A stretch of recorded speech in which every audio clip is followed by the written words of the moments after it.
Spoilers!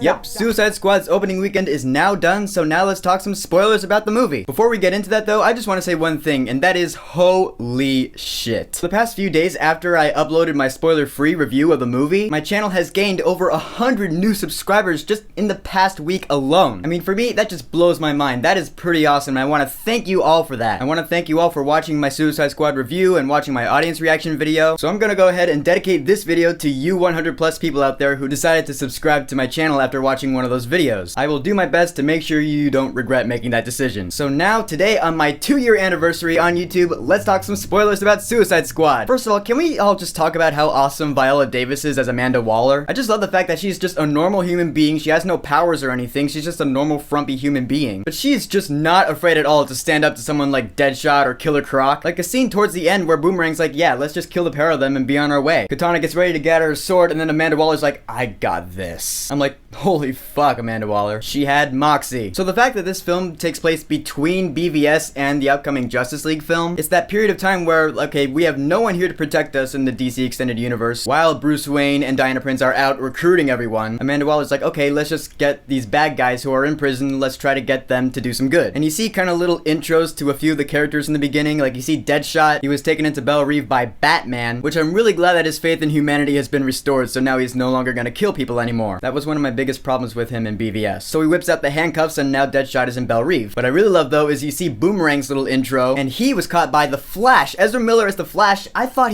that was pretty awesome to see. Ezra Miller as the Flash, you remember when I first heard he was gonna be cast, I was like, alright, I can't really see him as the Flash, but I know that he was pretty well cast because he's a pretty snarky shit talker kind of guy. And now that we've seen him as Barry Allen in that Justice League footage, I'm on board with him as the Flash. I think he's gonna be great. In fact, dare I say, I think he might even be more likable than Grant Gustin. I have a feeling that Ezra Miller is just gonna be more fun, which is something the DC Extended Universe desperately needs. The only thing though is his outfit. I'm not really a huge fan of the whole Robo-Flash thing, because that's what it looks like to me. Other than that though, the Flash looks completely kick-ass. Alright, let's get back to the Suicide Squad movie and the fact that the Enchantress is the villain. I actually thought it was pretty smart for the marketing not to reveal that to the public. The entire time I thought Enchantress was actually going to be part of the squad doing their thing trying to take out the Joker as the main villain in the film. That's not what the film was at all. No, Enchantress gets away pretty early on in the film actually. And she and her incubus brother from Gods of Egypt are hanging out at the train station in Midway City, and they're gonna be the third threat in a row to wipe out humanity in the DC Extended Universe. One of these villains gonna learn, come on. But I really like how Enchantress was done, especially when she was in her full goddess form. She has that one crown thing with the eyes on it from Hellboy 2. She's kind of twitching around like this, like a Sableye. That was a Pokemon reference.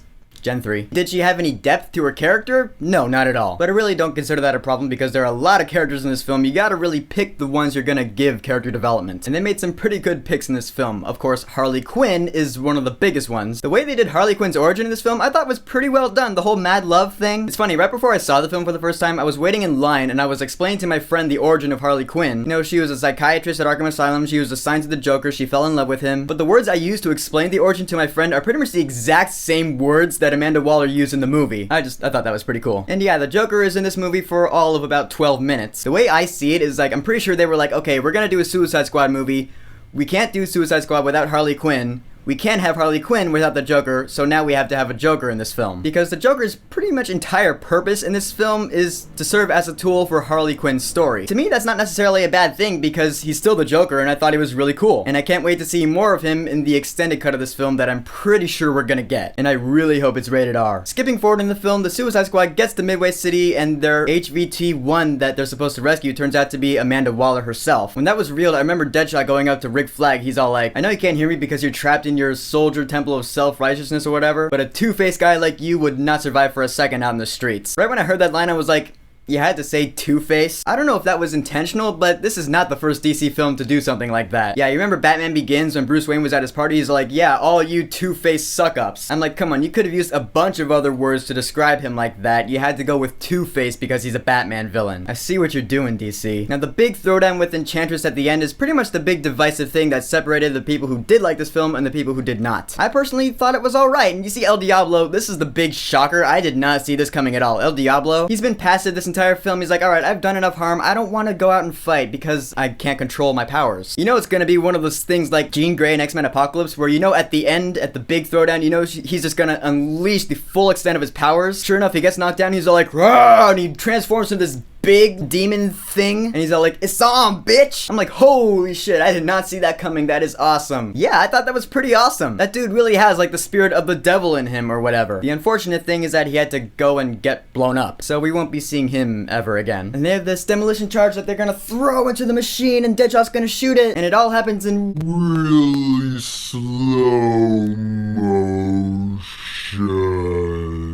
At this point, I'm just done with slow motion in action films. Can we just get rid of that as a thing? Seriously, from Killer Croc throwing the bomb until like the actual explosion, I think it was like 1 or 2 minutes or something like that. At least it felt like that. I'm like, come on, we know what's gonna happen. Why can't we just have it in regular time? It would have been just as awesome, probably more. I'm just saying, I don't like slow motion in films. That's just me. So now the Enchantress is gone, June Moon is restored, and now everyone can live happily ever after, back in prison. Funny thing is like, okay, they go save the world and now they're back in prison like nothing ever happened. Although yeah, Deadshot got to see his daughter, Harley Quinn has her espresso machine, and Killer Croc has his BET, which is all fine and dandy, but then at the very end of the film, Joker breaks Harley Quinn out of prison. Which yeah, I mean, when the helicopter went down with Joker in it, I'm like, he's not dead. Come on, they would not do that to the Joker. You can't. Why would you try to trick us like that? Come on. So Joker breaks Harley Quinn out of prison, they leave, and they're like, okay.